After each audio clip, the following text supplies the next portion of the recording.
This is my 2003 Subaru Forester XS with about 125,000 miles on the odometer. It is starting to make a loud ticking or pinging sound on cold starts. So here's a sample video.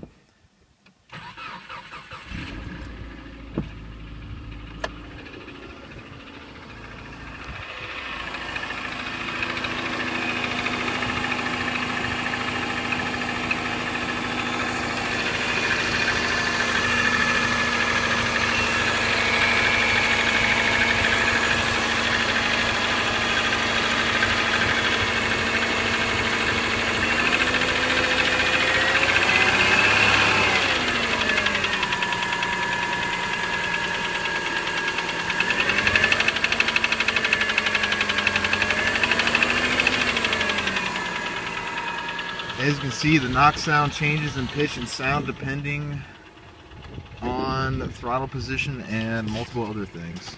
Thank you.